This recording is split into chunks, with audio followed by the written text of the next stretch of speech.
She sat quietly in the Veteran Center, eating in the second row, just another face in a small-town gathering, until a young lieutenant who didn't know any better decided to make her the punchline of his morning. But before the room could settle, the command sergeant major stepped forward and everything changed. One simple question revealed who she really was, and the entire hall went silent. A moment of pride, humility, and truth born right here in rural Tennessee. If stories like this mean something to you, don't forget to like and subscribe. But to understand how we got here, we need to go back to where it all began. The Community Veteran Center sat just beyond a quiet stretch of rural Tennessee highway, its brick walls softened by decades of sun, wind, and small-town gatherings. Inside, the familiar scent of coffee drifted between rows of folding chairs arranged beneath old rafters adorned with flags and unit plaques. The morning light filtered through dusty windows, settling on shelves filled with binders, photos, and mementos left by generations of soldiers who had called this hall a second home. Into this warm, unassuming place walked Emily Hart, a steady figure who moved with the quiet confidence of someone who didn't need to be seen to feel grounded. She took a calm breath, letting the peace of the room settle around her. Emily slipped into a seat near the front, choosing a spot where she could listen without drawing attention. She wore simple civilian clothes, faded jeans, a soft flannel, and old boots that had clearly been loved more for comfort than style.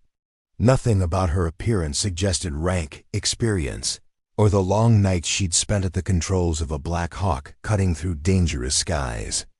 She kept her hands folded loosely in her lap and her posture relaxed, content to blend into the rhythm of the morning.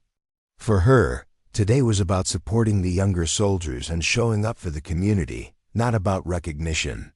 Around her, older veterans murmured in soft conversation, their weathered hands wrapped around styrofoam cups as they caught up with friends they only saw at events like these. Several nodded kindly in Emily's direction, offering the universal good morning gesture shared between people who understood service without needing to say a word. The photo wall behind them displayed decades of history faces in sepia tones, candid moments frozen in time, and names written in careful block lettering. Emily's eyes lingered on the photos, feeling the weight of legacy in the quiet hall. Younger guardsmen began filling the seats, adjusting sleeves, tapping pens, and exchanging light jokes in the easy camaraderie found in every small-town unit. Their fresh uniforms contrasted sharply with the lived-in denim and flannel worn by the older veterans. The sound of boots on the polished floor and low laughter created a gentle hum that echoed beneath the rafters. Emily watched them with a fondness she never voiced, quietly proud of their enthusiasm and energy. Near the back of the room, volunteers set out a few last-minute refreshments, sliding trays of donuts onto a long folding table draped with a faded American flag cloth. A projector screen flickered as someone tested the slideshow, casting shifting patches of color across the hardwood floor. The scene was simple, familiar, and steeped in the comfort of shared purpose. Emily breathed it in, appreciating the slow pace before the session began. She adjusted slightly in her chair, her gaze moving to the podium at the front of the room, where a stack of folders waited for the speakers. She recognized the outline of the day's schedule even from a distance: leadership lessons, aviation updates, a mentorship discussion, and a short Q&A. She had been invited primarily to observe, though she suspected she might be asked to share a few words about pilot decision-making or crew coordination. Still, she hoped the spotlight would stay far from her today. The door opened again, and sunlight spilled briefly across the floor as more attendees entered. Emily nodded politely at a couple passing by, their faces familiar from past training weekends. They offered warm smiles, unaware of her history, treating her like any other soldier in the room. It was the kind of anonymity she appreciated, the freedom to simply be present without having her past pulled into the conversation. As the room continued to fill, Emily sank a little deeper into the comfort of routine. This center had hosted countless ceremonies, reunions, fundraisers, and quiet moments of remembrance over the years. Today, it carried an atmosphere of anticipation, as if something meaningful was about to unfold. She didn't know how true that was just yet. For now, she was simply grateful to be here, surrounded by people who understood the cost and beauty of service. Through the soft murmur of voices, Emily found herself thinking back to the many times she'd entered rooms just like this after deployments, searching for peace among those who shared her burdens. She felt a gentle gratitude settle in her chest, gratitude for small towns that honored their veterans, for communities that stood behind their soldiers, and for mornings like this where everything felt steady and familiar. She hoped today would remain as calm as it had begun. She took another quiet breath and let her eyes fall to the empty podium, unaware that within the hour, she would no longer sit in comfortable anonymity. Before long, the men and women around her would look at her with new eyes, not because she sought attention, but because truth has a way of revealing itself in rooms that value honor.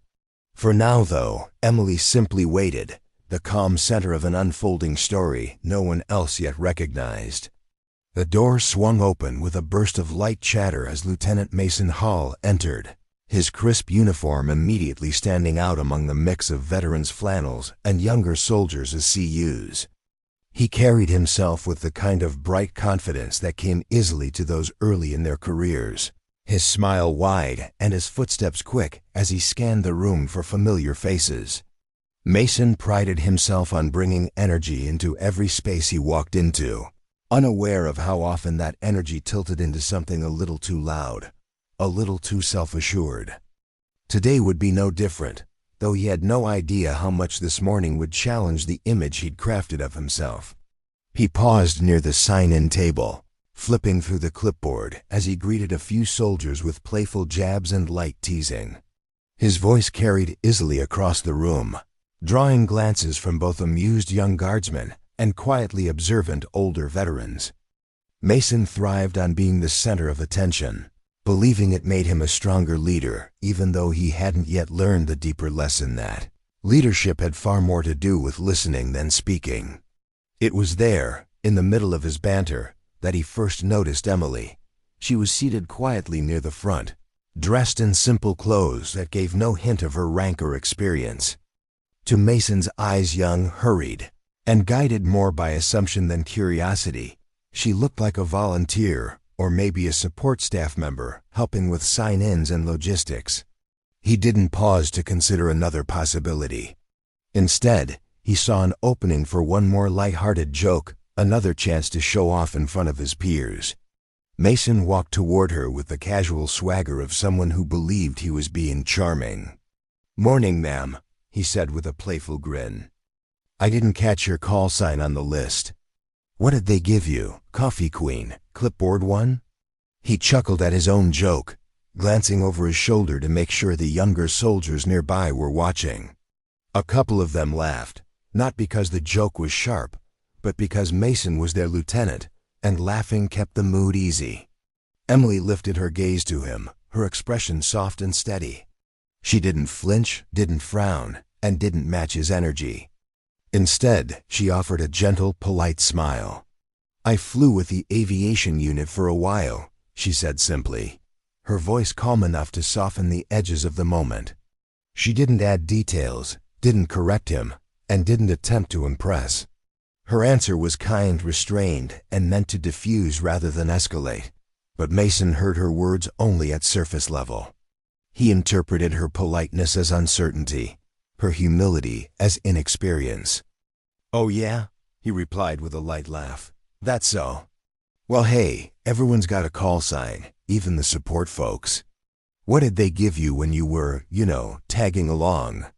He leaned one hand on the back of a chair, still convinced he was being friendly. The young soldiers behind him watched with smothered grins, trying to gauge where this was going.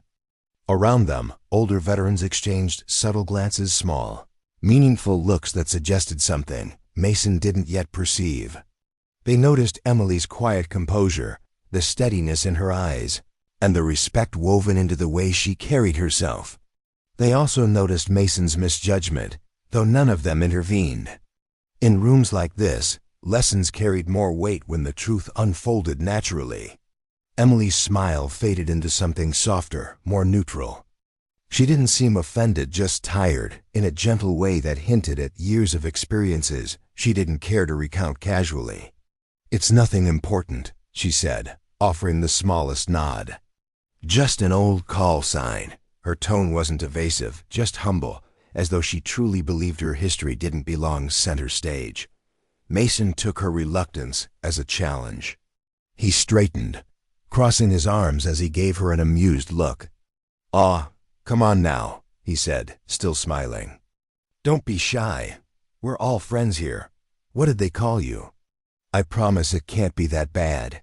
His tone made it clear he thought this was fun, a harmless moment of banter that would make everyone chuckle.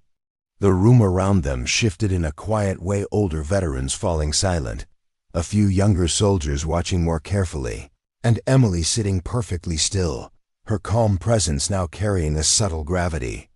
Mason didn't notice any of it. He saw only a moment to perform, unaware that the assumptions he was making were stacking up like kindling around his own pride. Emily breathed in slowly, her hands still resting in her lap, her gaze lowering for just a moment as if she were choosing her response carefully. She wasn't embarrassed, only reluctant to open a door that she had spent years trying to keep closed. She offered Mason one last polite smile, hoping the moment would pass. "Maybe later," she said softly. "It's nothing worth teasing about." But even as she spoke, it was becoming clear to everyone else in the room that the moment wasn't going to fade so easily, because assumptions, especially loud ones, always reveal far more about the person who makes them than the person they target. The low hum of conversation inside the Veterans Center began to thin as more people settled into their seats. But around Emily and Mason, the air held a different kind of charge. What had started as light teasing now lingered, unfinished, like a joke that had stretched just a little too long. The younger soldiers who had laughed earlier glanced between the two of them, some still grinning, others starting to sense that something about this felt off. A few of the older veterans grew quiet, their attention subtly drawn toward the exchange, their seasoned eyes familiar with the way arrogance could dress itself up as harmless fun. In that quiet, you could feel the room slowly choosing sides, not in anger, but in awareness. Mason stayed near Emily's row, one hand resting on the back of a chair as if this were his stage for the morning. He didn't mean harm. In his mind, he was loosening people up, giving them something to smile about before the formal training began.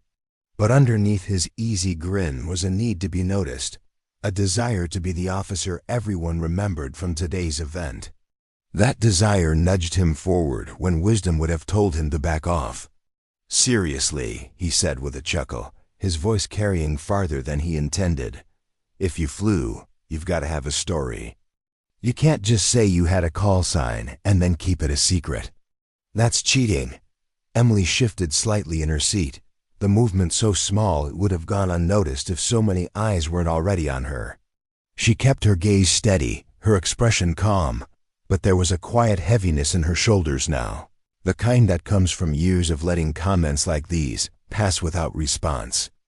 She wasn't angry, more weary than anything, like someone standing in a familiar storm they had hoped not to see again. "It's really not a big deal," she said gently. "Today's not about me." Her words were simple, but there was a firmness beneath them, a boundary she was trying to set without embarrassing him. The younger soldiers around them reacted in different ways.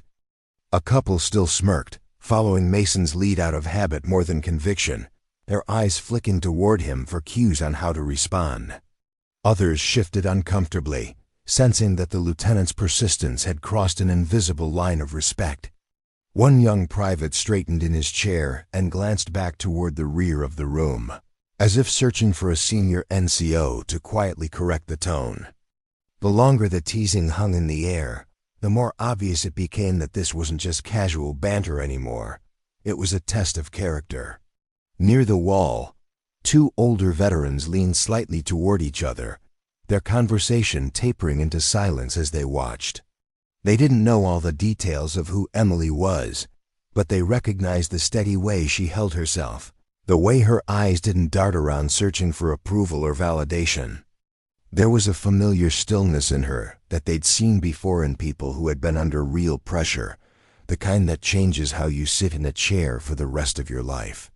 One of them gave a small, almost imperceptible nod, as if to say, "She's someone." "He just doesn't see it yet."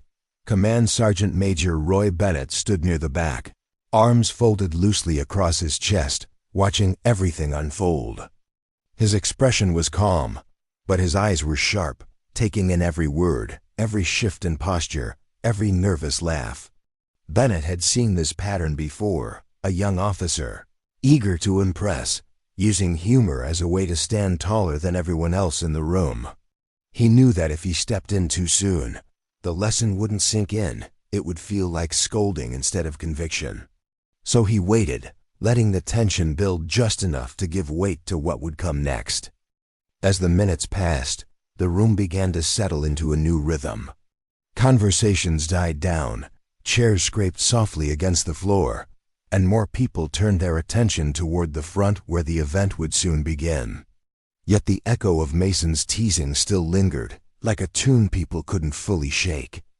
Emily sat exactly where she'd been before, still composed, still quiet, but there was a distance in her eyes now, a mental step back from the playful atmosphere she'd walked into.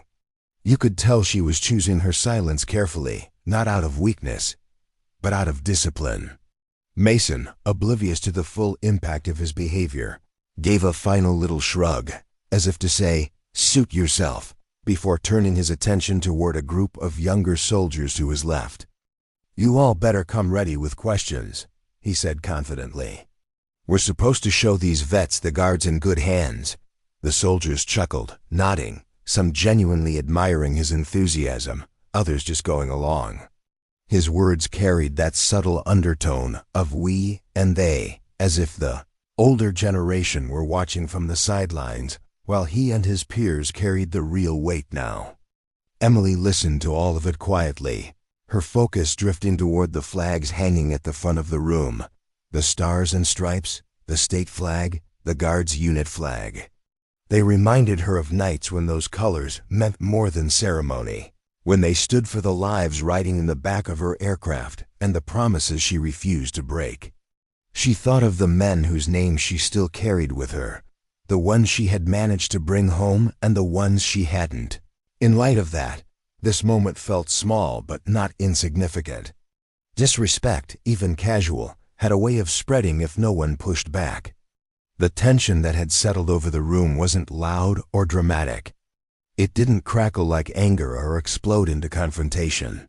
It was quieter than that, more like a tightening in the chest shared by everyone who understood what honor demanded, even when no one said the word out loud. It was the feeling you get when you watch a line being crossed that should have stayed firmly in place. As the first speaker walked toward the podium and tapped the microphone, signaling the start of the formal session, that tension didn't disappear. It simply changed shape, becoming part of the backdrop against which the rest of the day would unfold. Emily took one last slow breath as the room shifted its focus to the front. She decided, for the moment, to let the comments go unanswered, trusting that time and truth had a way of revealing themselves. She didn't know yet that before this event was over, her silence would be replaced not by her own self-promotion, but by the voice of someone who knew exactly who she was and what she had done. For now, she remained a quiet presence in the second row, carrying far more history than anyone in uniform around her realized.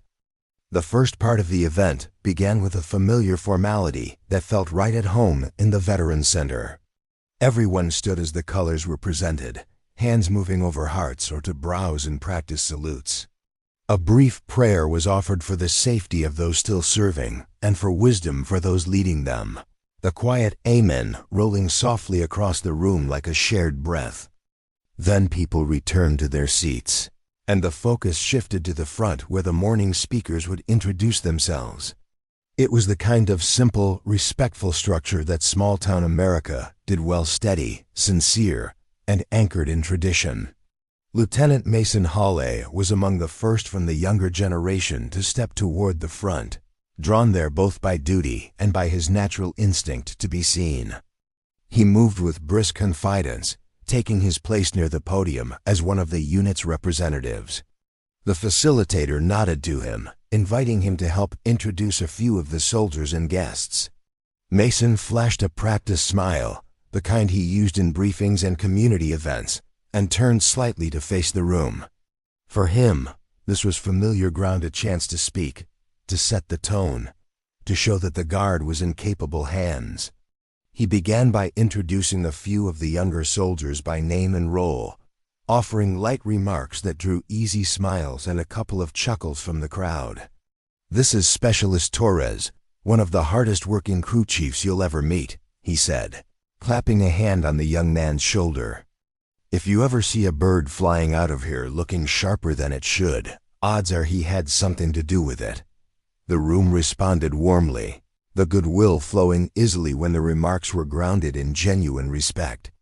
It was clear Mason knew how to highlight others, he just hadn't yet learned when he was failing to.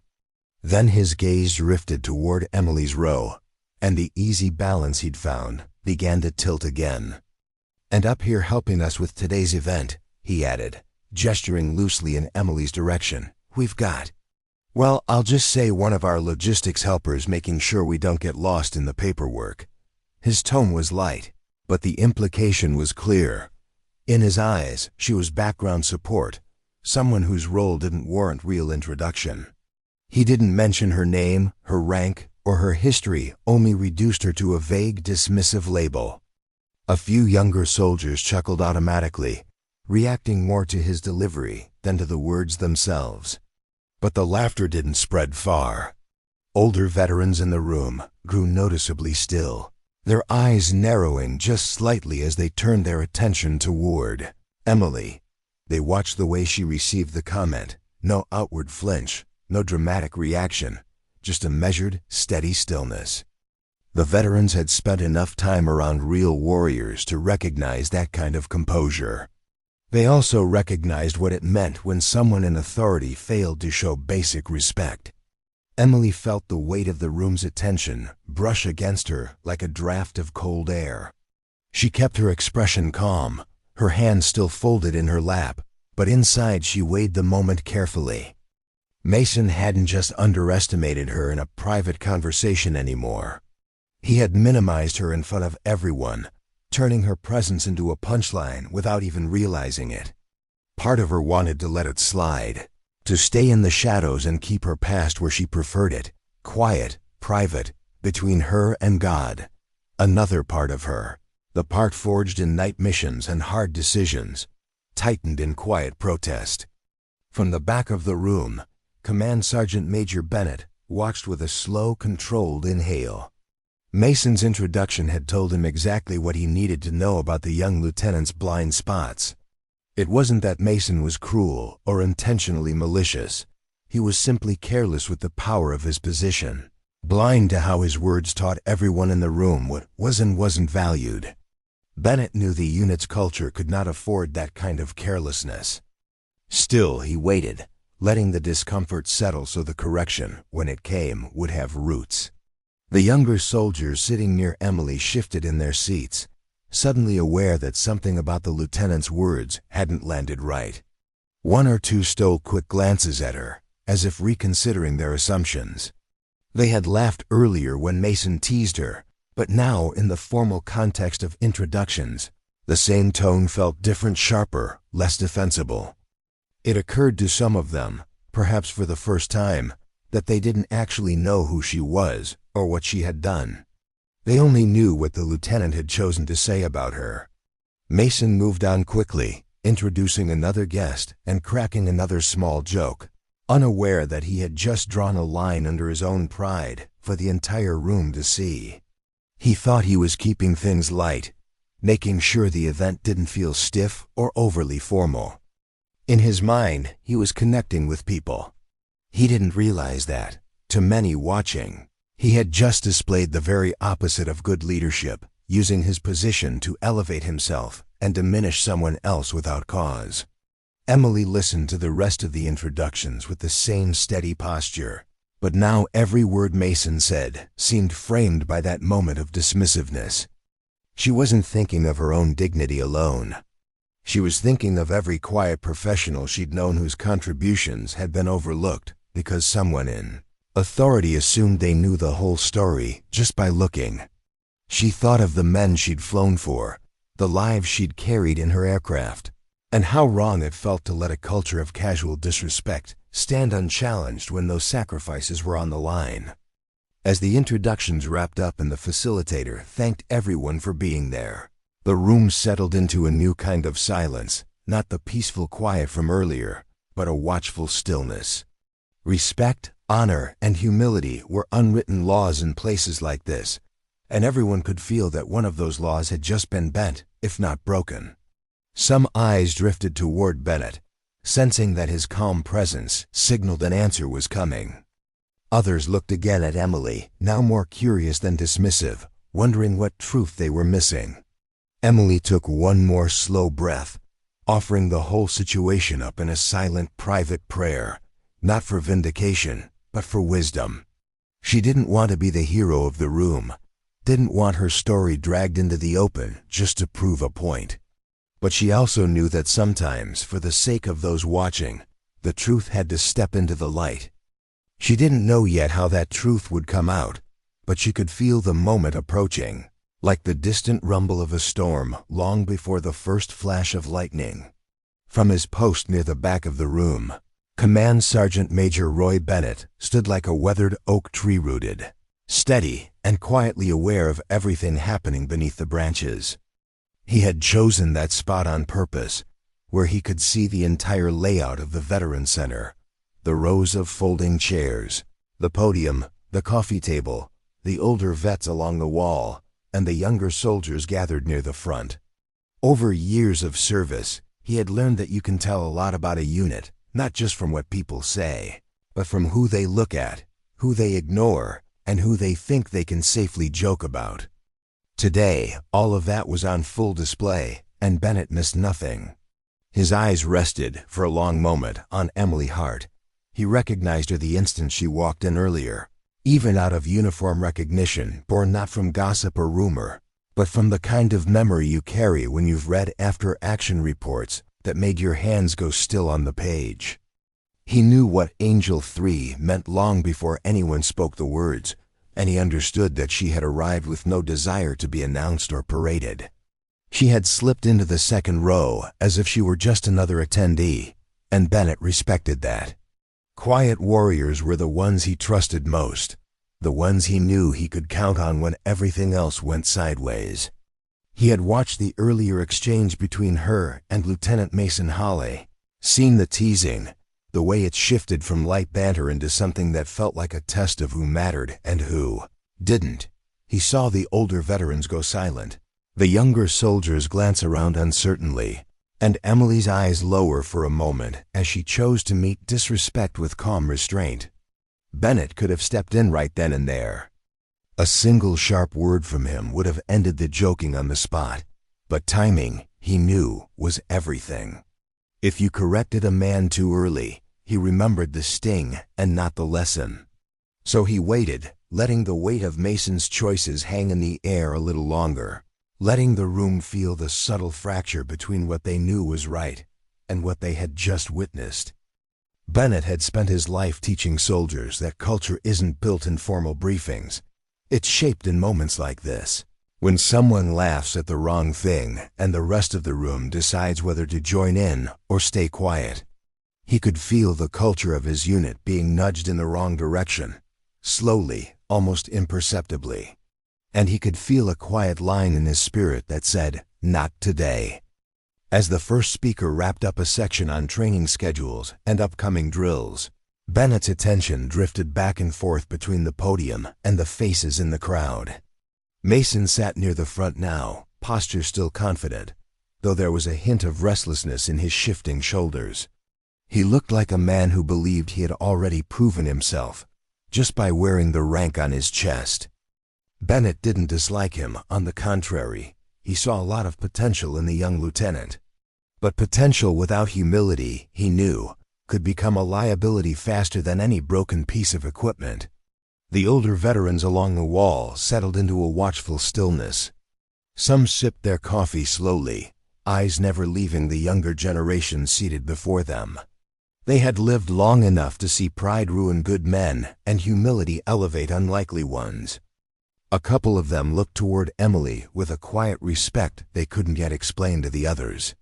They sensed, even without knowing the details, that she belonged among the stories framed on the walls, not in the category of logistics help, tossed out casually from the podium. Emily remained in her seat, listening to the ongoing presentation, but her mind was working beneath the surface. She tracked every word about training and readiness, but she also felt the memory of past missions stirring, uninvited but insistent. She thought of radio chatter in the dark, of wind beating against the aircraft, of voices in her headset, trusting her to make the right call when turning back would have been the safer option. Compared to those nights, this moment in the Veterans Center felt simple, but it still mattered. Disrespect toward one quiet pilot was, in a way, disrespect toward all who had ever flown in faith and silence. Bennett's hands rested lightly on the back of an empty chair, his fingers relaxed but ready, like a man poised at the edge of a decision. He bowed his head slightly for a brief moment, not dramatically, not for show, just long enough to offer up a quick, silent prayer for wisdom. He asked for the right words, the right timing, and the courage to say what needed to be said in a way that would build rather than destroy. Leadership, he believed, meant protecting the dignity of those under your care, even when they didn't ask for it, especially when they didn't ask for it. He knew the younger soldiers were watching him too, even if they tried not to make it obvious. A command sergeant major isn't just another man in uniform. He's the standard. If he said nothing, they would learn that silence in the face of disrespect is acceptable. If he spoke, they would learn that humility and honor are not optional extras, they are the baseline. Bennett understood that whatever he did next would echo far beyond this one morning.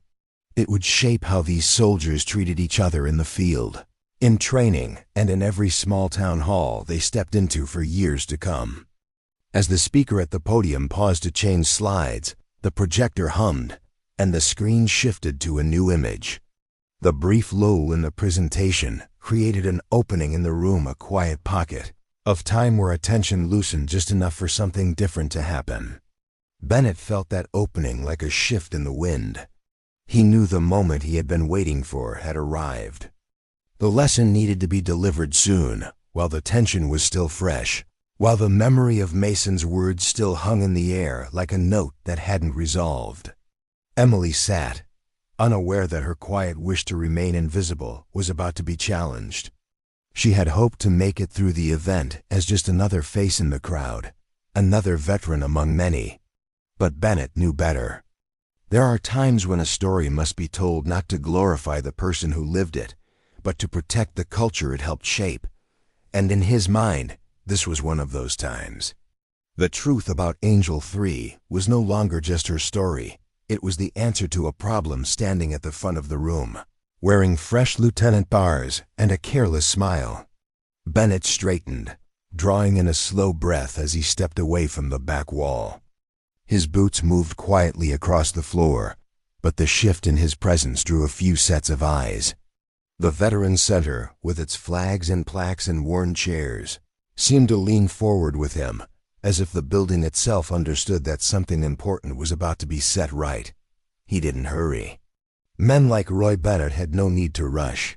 The lesson, when it came, would arrive at exactly the right time. The projector's glow washed the front of the room in soft light as the speaker clicked through a few more slides, talking about mentorship programs and joint training sessions planned for the months ahead. It was good information, important even, but a different kind of anticipation had begun to build beneath the surface. People felt it without fully knowing, the sense that the real heart of the morning had yet to reveal itself. In the second row, Emily sat still, her gaze fixed on the screen, while behind her, the measured footsteps of Command Sergeant Major Bennett approached like the closing of a chapter no one had realized was open. Bennett reached the side aisle and paused for a moment, waiting for a natural break in the presentation. The speaker glanced in his direction and, recognizing the quiet authority in his stance, gave a small nod and stepped slightly away from the podium. "Command Sergeant Major Bennett," he said into the microphone. "Did you want to add something?" His tone held respect, and the room adjusted instantly, shifting attention from the slides to the man who had just stepped forward. The hum of side conversations faded to nothing.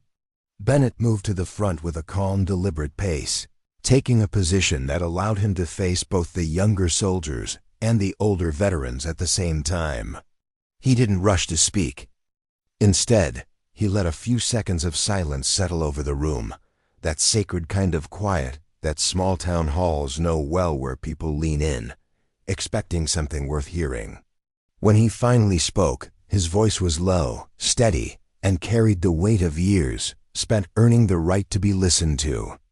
"Before we go any further," he began, "there's someone in this room we need to properly recognize." A murmur of curiosity moved through the chairs, but it quickly died out as Bennett's gaze swept the room. He didn't look at Mason right away, though the young lieutenant sat straightening in his seat, sensing that something significant was unfolding.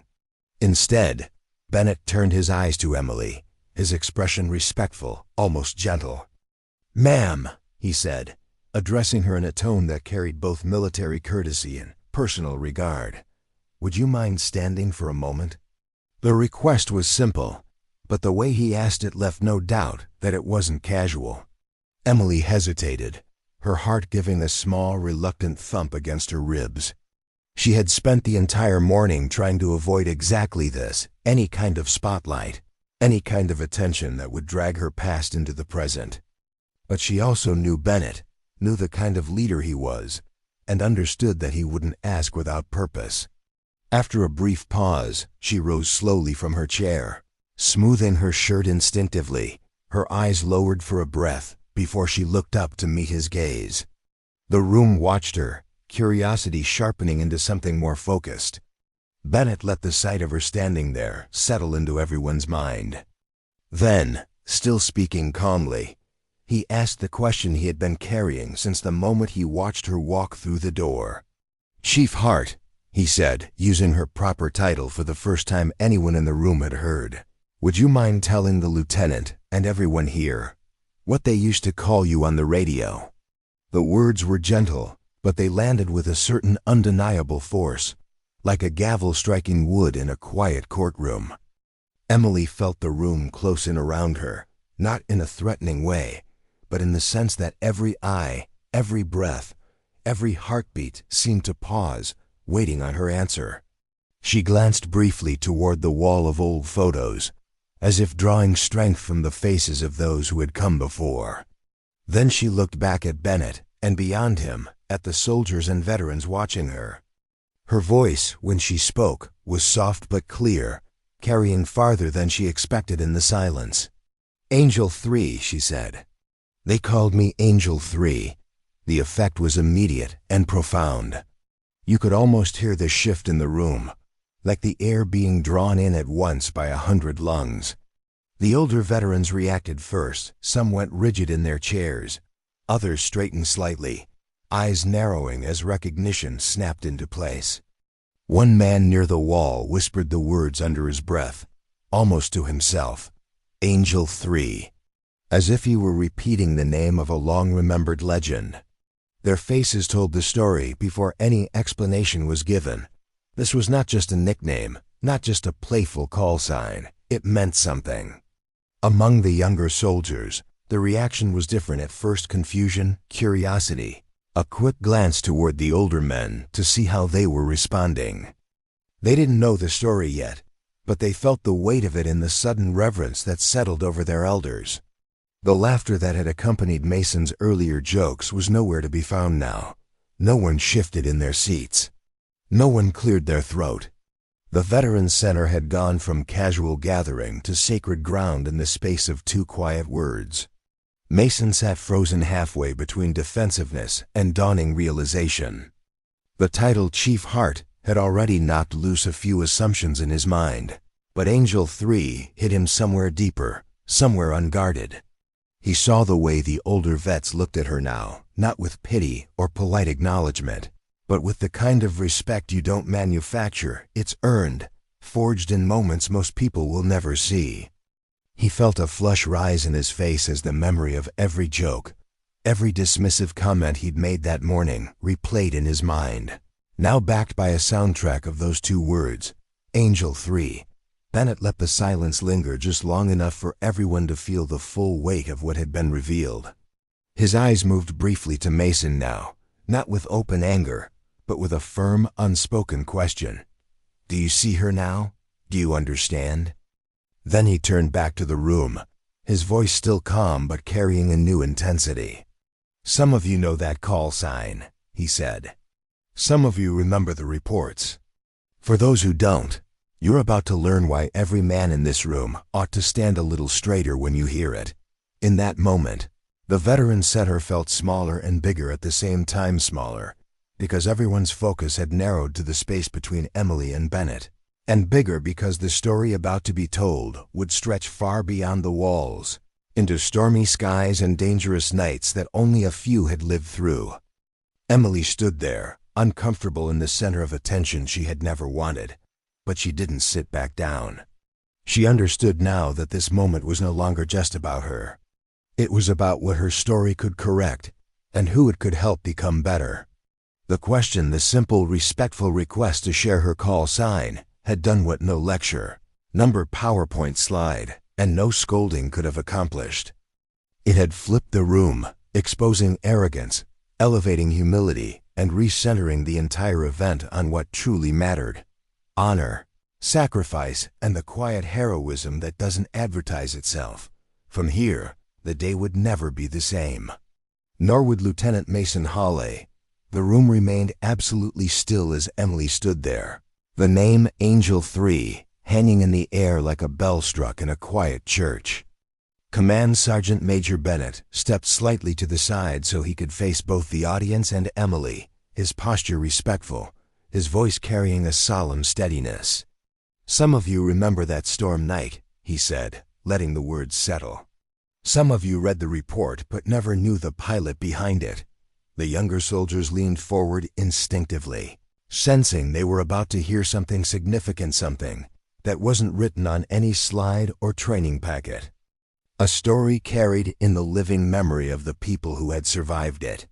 Bennett took a slow breath, his eyes drawn briefly toward the state flag hanging near the rafters. It was a winter night, he began, the kind where the clouds feel like steel plates pressing down on the world. Visibility was nearly zero. Winds were strong enough to push a Black Hawk sideways like it was a toy. Most sane pilots wouldn't have even started the engines with the weather reports we had. He paused just long enough for the weight of the moment to land. But there were wounded soldiers out there, our people, and the storm wasn't going to wait for morning. The older veterans nodded knowingly, each remembering storms of their own from years past. Emily's eyes lowered slightly as she listened, her shoulders stiffening in the faintest echo of a memory she tried not to revisit. Bennett noticed, but he continued with gentle precision, refusing to embellish or dramatize. Angel 3 lifted off when everyone else said it was too dangerous. Not because she wanted to be a hero, not because anyone ordered her to, but because she couldn't live with the idea of leaving those men behind. She flew into a wall of darkness with nothing but her instruments and her faith to carry her. The younger soldiers exchanged quiet glances, the respect building in their faces like dawn breaking across a field. The older veterans were the first to react openly. One man near the wall straightened his back, recognition lighting his features. Another folded his arms tightly across his chest, his jaw clenched in reverence. These men knew the kind of mission Bennett was describing. The storm, the wounded, the uncertainty, those elements bridged decades of service across different wars, different generations. This wasn't a story about a woman pilot.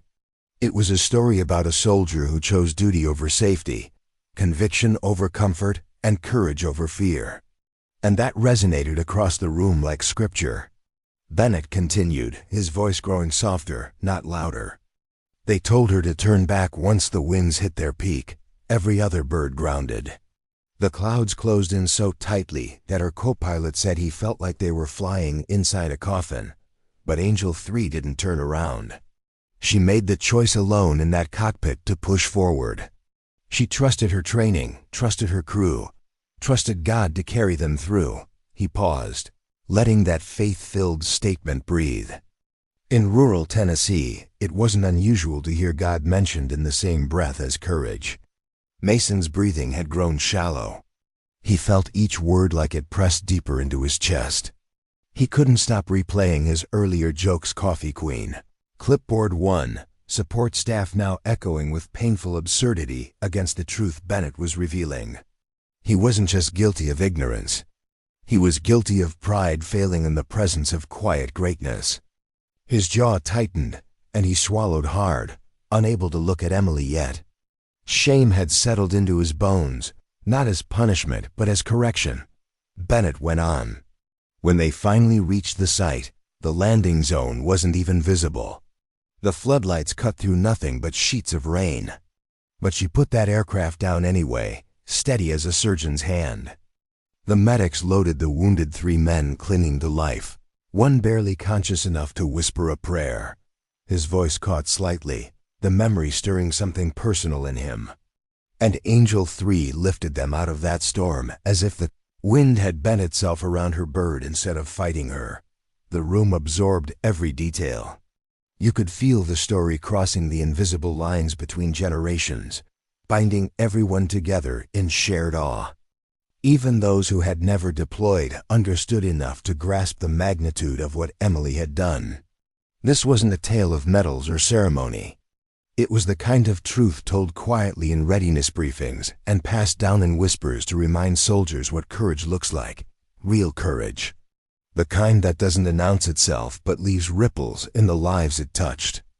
Emily shifted her weight slightly, her breath steady but deeper now, as if the memories were wrapping around her like cold air. She didn't interrupt Bennett. She didn't offer corrections or modest qualifiers.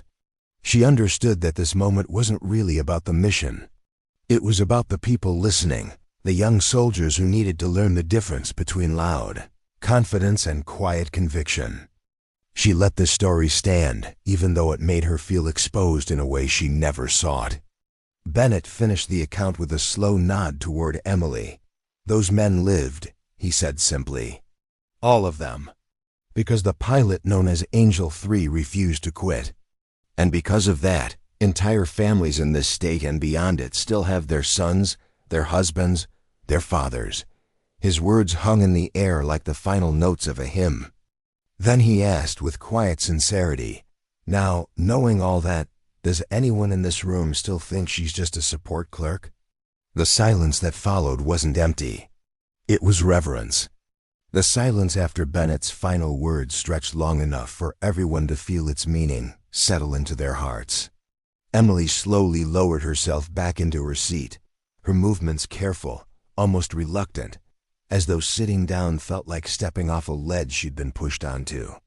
She kept her eyes on the wooden floor for a moment, grounding herself against the swirl of attention she never wanted. But when she lifted her gaze, what she found wasn't pity or stares, it was respect. Deep, earnest, unmistakable. The kind that didn't need applause to be felt. Mason, meanwhile, sat rigidly in his chair, his posture no longer confident, but humbled to the point he barely breathed. His world had shifted in a matter of seconds. Every careless joke, every assumption, every moment he had puffed himself up that morning now replayed in stark contrast to what he had just learned. He felt like a man standing in front of a mirror for the first time and seeing someone he didn't recognize. Not a villain, not a monster, just a boy wearing a uniform he had yet to fully grow into. Pride had built his image. Truth was tearing it down.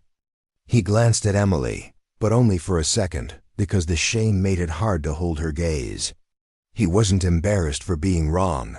He was embarrassed because he had been small. Smaller than he ever imagined himself capable of being. And now, sitting in a room full of the people he wanted to impress, the weight of that realization pressed on him with an honesty that hurt in the most necessary way. His throat tightened as he drew in a breath, trying to gather the courage he suddenly lacked. Emily felt his eyes on her, even in that brief glance. She looked over at him, not with victory, not with triumph, not even with cold distance, but with a gentle steadiness. There was something in her expression that spoke of understanding, even compassion. She knew what it meant to grow, what it meant to learn hard lessons in public. She had once been young in uniform too, and she had made mistakes, different ones perhaps, but mistakes all the same. That shared humanity softened her heart toward him. Bennett watched the two of them, sensing the unspoken tension that now filled the space between their chairs. He stepped closer, his boots sounding softly against the floorboards, and addressed the room with a tone that blended firmness and grace. "Humility," he said, "is the mark of a leader. We've all had moments when we thought we knew more than we did. The question is what you do once you learn better." His eyes flicked meaningfully toward Mason without calling him out by name. The lesson was clear, but the door to redemption remained open.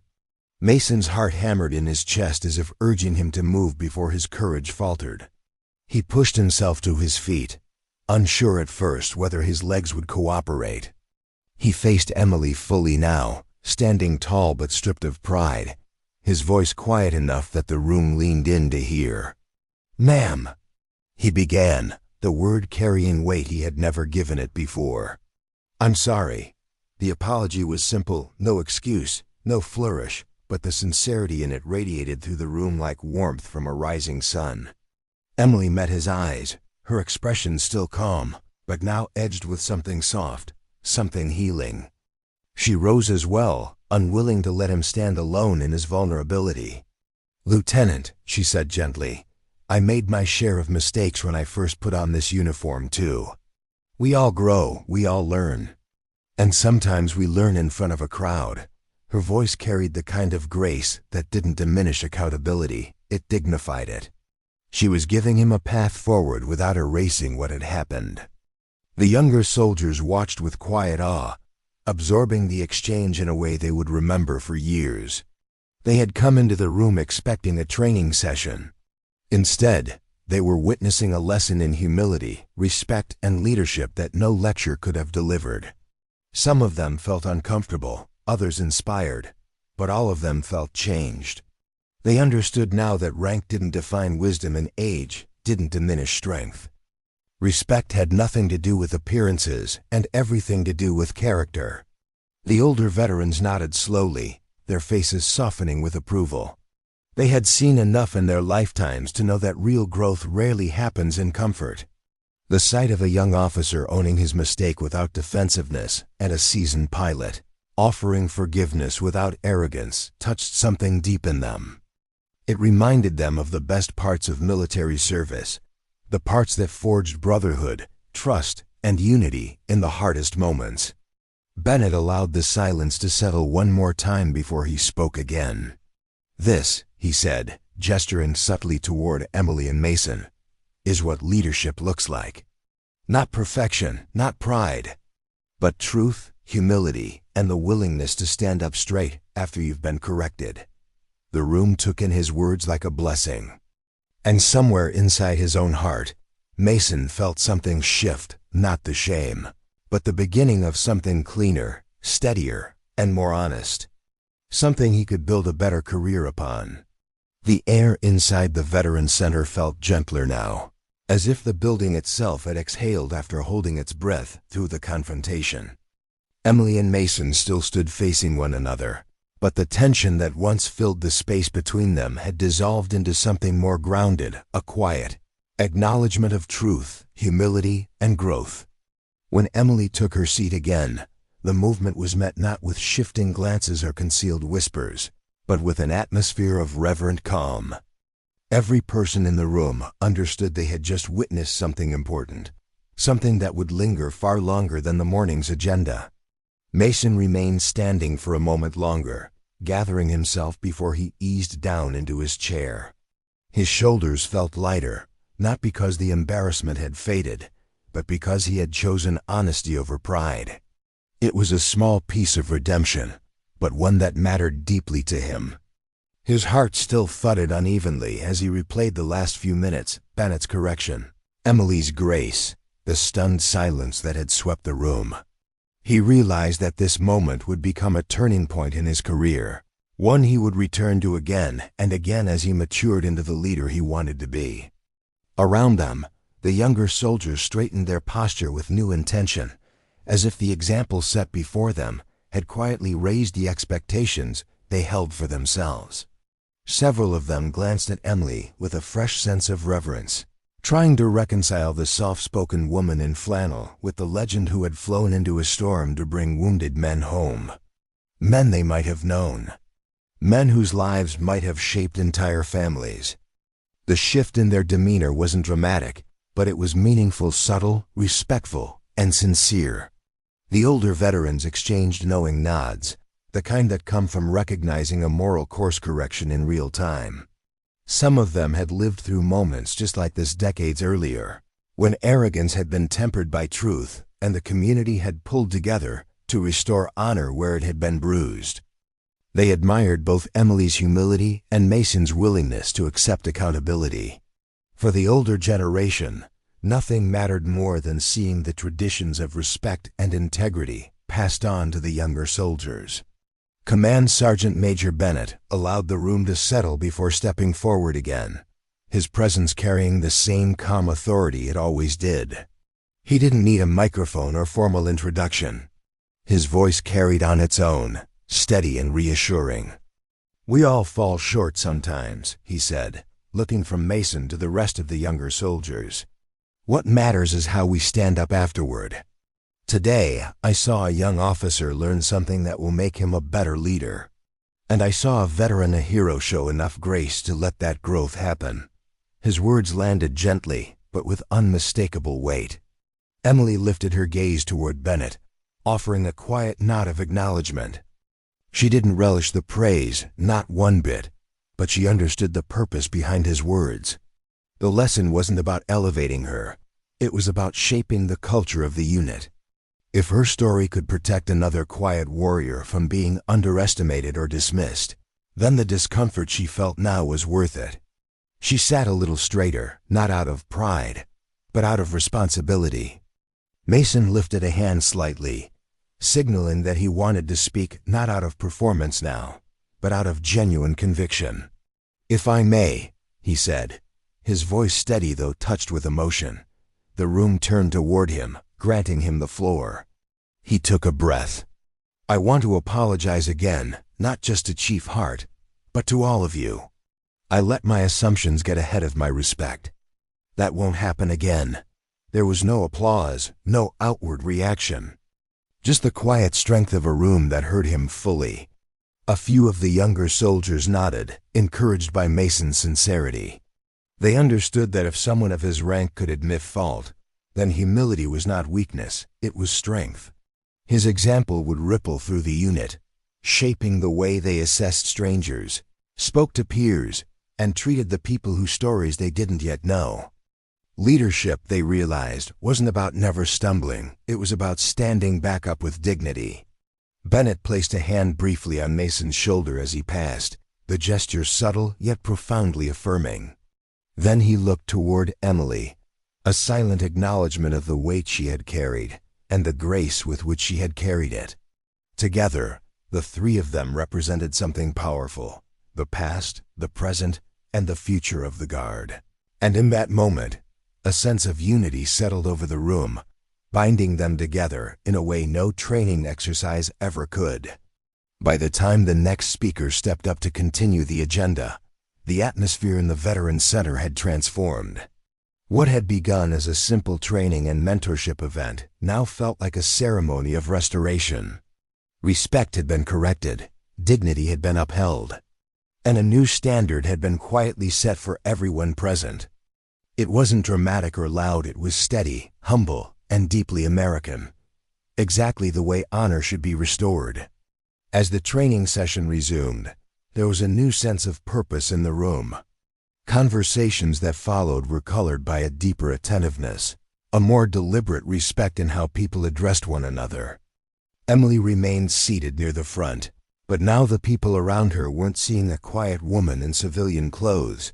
They were seeing the pilot who had once flown into the heart of a storm to save her brothers in arms. She hadn't sought that recognition, but its weight rested on the room like a solemn promise. Courage comes in many forms, and it often looks different than expected. When the facilitator opened the floor for questions and mentorship advice, Emily hesitated for a moment before raising her hand. She wasn't eager to speak, but she sensed that something meaningful could come from sharing a few words. The room quieted with thoughtful anticipation as she stood. Her voice was steady, warm, and threaded with sincerity. "Leadership," she said, "isn't about being the loudest voice in the room or the person who knows the most. It's about humility. It's about being willing to learn, being willing to respect the people beside you, even when you don't know their story yet." Her words carried across the Veteran Center with gentle strength. The younger soldiers leaned in, drawn not by grandeur, but by the grounded truth of her experience. Emily spoke not of the storm mission itself, but of the lessons it taught her about trusting her crew, listening to the quiet instincts God placed in her heart, and remembering that bravery sometimes looks like stepping forward, but other times looks like stepping back. "Never underestimate someone," she said softly, "not by their age or gender or appearance. We're all carrying something." The older veterans nodded with deep approval. Her message wasn't just for the Guard, it was for them too. They had seen how easy it was for stories to be forgotten, for sacrifices to fade into the background unless someone chose to speak them into the present. Hearing her articulate these values brought a sense of continuity to the room, a reassurance that the principles they had lived by were not only remembered, but still shaping the next generation. Mason listened more intently than anyone, his eyes fixed on Emily as she spoke. Every sentence deepened the shift already happening inside him. He realized that his respect for her wasn't rooted in her heroic past, but in the quiet dignity with which she carried it. He had met leaders who boasted their accomplishments, using them as shields against accountability. Emily was the complete opposite. Her humility didn't diminish her strength, it amplified it. And that realization reshaped his understanding of what he wanted to become as an officer. When Emily finished speaking and took her seat, the room didn't erupt into applause. It didn't need to. The respectful silence that followed was more powerful than any round of clapping. People were thinking, reflecting, absorbing, and the message settled deeply into the walls, joining the memories and stories of those whose photos hung above them. It was a moment that would be retold long after the chairs were folded and the lights turned off. As the event wrapped up, soldiers and veterans alike approached Emily quietly, some offering thanks, others offering simple nods of respect. Mason approached last, waiting until the crowd thinned. He didn't speak right away. Instead, he offered a handshake that carried the weight of every lesson learned that day. Emily accepted it with a small smile, one veteran to another, one leader to another, equal in honor if not in years. Outside, the sun had dipped lower in the sky, casting a warm glow over the gravel parking lot and the flags fluttering gently in the afternoon breeze. Groups of soldiers lingered near their trucks, discussing what they'd heard, what they'd learned, and how it would change the way they carried themselves in uniform. The story of Angel 3 was already moving through them, not as legend, but as a reminder, greatness isn't always loud and respect must be given before it is earned. In the days that followed, word of the moment spread quietly through the unit. New recruits heard about the lieutenant who learned humility the hard way, and the pilot whose courage still echoed through Tennessee. Emily's story became part of the Veteran Center's unwritten history, passed along in the same breath as lessons about faith, service, and honor. It wasn't the kind of story that demanded attention. It was the kind that shaped people from the inside out. For Mason, the lesson carried forward into every decision he made from that day on. He became the kind of leader who listened first, who asked questions, who treated every soldier, even the quiet ones, with dignity. His pride didn't disappear overnight, but it was tempered, refined, and grounded in something real, something earned. And years from now, soldiers under his command would say they respected him, not because he had rank, but because he had integrity. And for the small town of rural Tennessee, the Veterans Center gained a new piece of living legacy. Between the flags, plaques, and photo frames, a quiet truth settled into the building's foundations, that sometimes the most extraordinary heroes sit among us without asking to be seen. Sometimes they're the ones who blend into the second row, hands folded, waiting for the right moment to teach a lesson only humility can deliver. And in the heart of small-town America, where faith, family, and community stand strong, that kind of heroism becomes a story worth passing down.